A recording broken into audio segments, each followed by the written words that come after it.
Good morning friends, welcome to my YouTube channel Affairs Alchemy. आज दिनांक 17 अप्रैल 2026 है।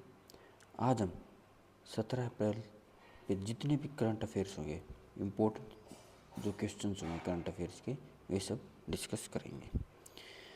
तो हमारा पहला क्वेश्चन है, मार्च 2026 में भारत की बेरोजगारी दर बढ़कर कितने प्रतिशत हो गई है, जो 5 महीने का उच्च स्तर है। Option A 4.2%, option B 4.8%, option C 5.1%, option C 6%। तो इसका सही आंसर है ऑप्शन सी 5.1%। तो अनएम्प्लॉयमेंट जो है, बेरोजगारी जो है, वो मार्च में वो बढ़कर 5.1% हो गई है, जो कि पिछले 5 महीने का जो है सबसे उच्चतम स्तर है। अब इससे क्या हम समझ सकते हैं कि अगर बेरोजगारी बढ़ी है तो रोजगार जो है बाज़ारों में उनकी कमजोरी को दर्शाता है।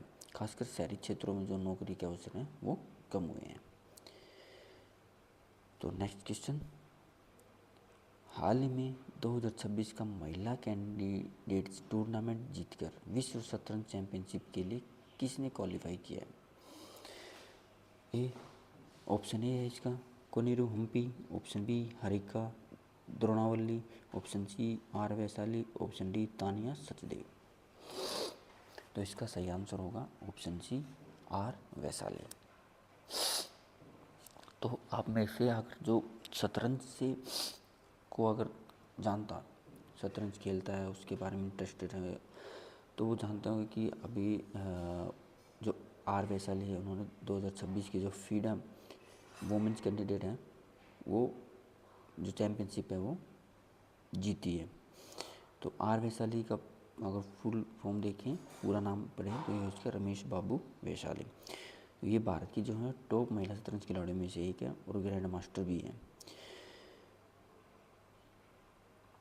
तो अब जो इन्होंने ये जीता है, अब ये सीधा जो है विश्व चैंपियन को चुनौती देंगे।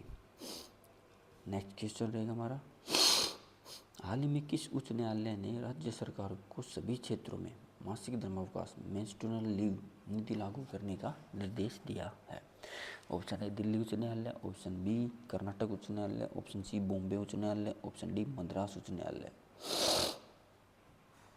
तो इसका सही आंसर होगा ऑप्शन बी कर्नाटक उच्च न्यायालय।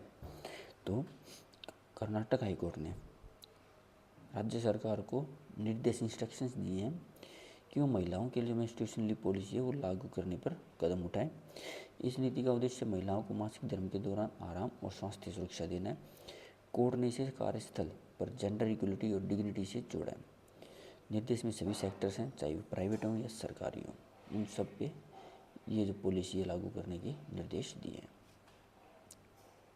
Next question, world voice day कब मनाया जाता है।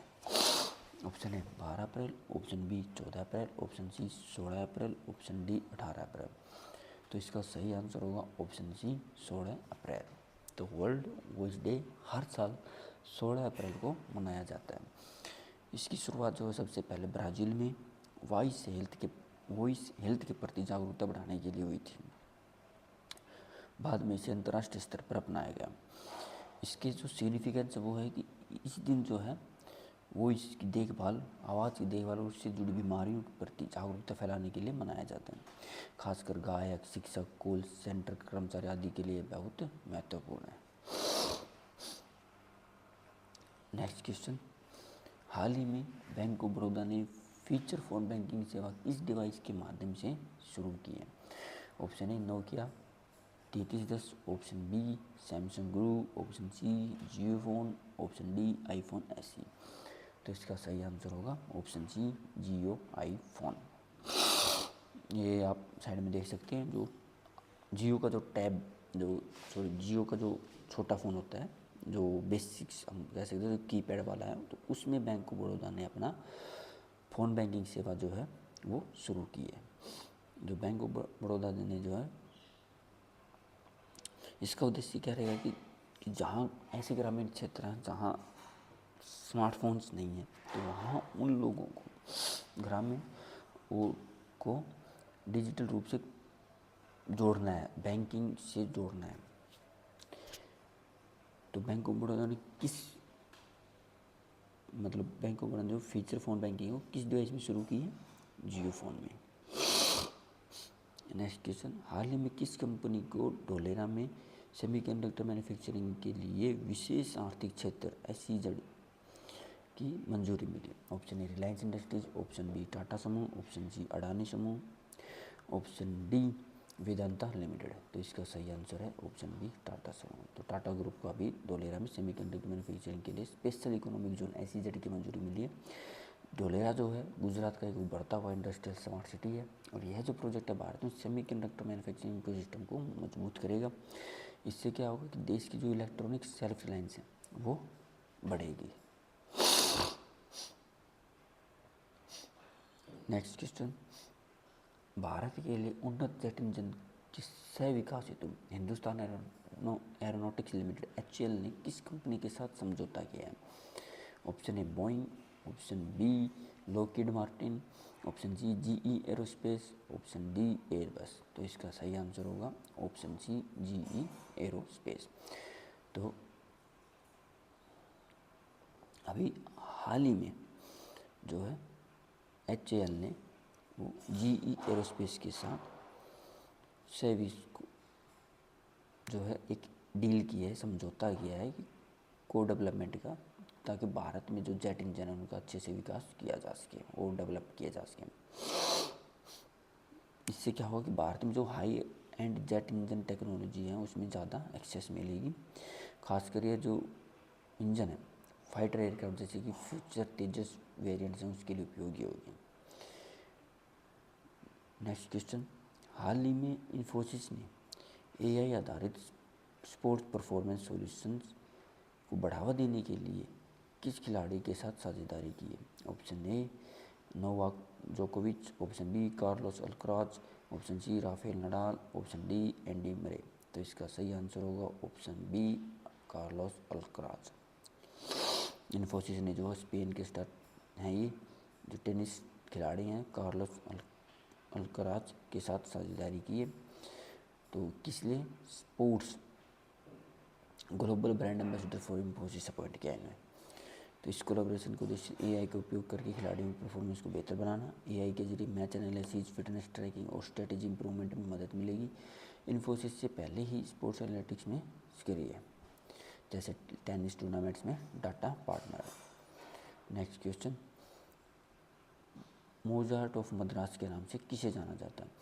Option A Ilaiyaraaja, option B AR Rahman, option C MS Viswanathan, option D Shankar Mahadevan. तो इसका सही आंसर है ऑप्शन बी AR रहमान। तो AR रहमान उनको मोजार्ट ऑफ मद्रास कहा जाता है। वे भारत के सबसे प्रसिद्ध संगीतकार हैं। उन्होंने बॉलीवुड और हॉलीवुड दोनों में संगीत दिया है अपना। उन्हें ऑस्कर, ग्रैमी, बेफ्टा जैसे अंतर्राष्ट्रीय पुरस्कार भी मिल चुके हैं। नेक्स्ट क्वेश्चन, हाल ही में global farm sustainability assessment FSA 3.2 certification प्राप्त करने वाली कंपनी कौन बनी है? Option A Hindustan Unilever, option B ITC limited, option C Reliance Industries, option D Adani Wilmer.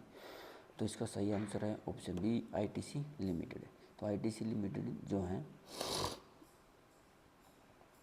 उसे ग्लोबल फार्म सस्टेनेबिलिटी असेसमेंट जो है सर्टिफिकेशन 3.2 हासिल किया, जो एक महत्वपूर्ण कृषि उपलब्धि मानी जाती है। FSA 3.2 वो जो है एक अंतर्राष्ट्रीय मानक है जो सस्टेनेबल फार्मिंग प्रैक्टिसेस को मापता है। और यह सर्टिफिकेशन क्या दर्शाता है कि कंपनी जो पर्यावरण के अनुकूल और जिम्मेदार खेती को बढ़ावा दे रही है। ITC का ई-चोपल जैसे इनिशिएटिव्स पहले से ही किसानों को मॉडर्न टेक्निक से जोड़ते हैं। नेक्स्ट क्वेश्चन, भारत ने कोको उत्पादन में आत्मनिर्भर बनने के लिए किस वर्ष तक का लक्ष्य निर्धारित किया? Option A 2030, 2035, option B 2035, option C 2040, option D 2050। तो इसका सही आंसर है ऑप्शन सी 2040 तक भारत ने एक टारगेट फिक्स किया है कि वो कोको जो प्रोडक्शन है उसमें वो सेल्फ रिलायंस हो जाएगा, आत्मनिर्भर बनेगा। तो वर्तमान में भारत कोको की मांग का बड़ा हिस्सा आयात करता है और इस योजना के तहत जो कोको की जो खेती है उसको बढ़ावा दिया जा रहा है। खासकर दक्षिण भारत के केरल, कर्नाटक और तमिलनाडु में इसकी खेती पर जोर दिया जाएगा। Next question. ओके फ्रेंड्स, आज हमने तकरीबन 11 क्वेश्चंस जो हैं आज के करंट अफेयर्स वो इम्पोर्टेंट क्वेश्चन डिस्कस किए हैं। आप ये ज़रूर बताना कि आपको हमारी ये वीडियो कैसी लगी, और आगे ऐसी ही जानकारी के लिए और ऐसे ही करंट अफेयर्स की वीडियोस के लिए मेरे चैनल को लाइक और सब्सक्राइब करें। Thank you. जय हिंद, जय भारत।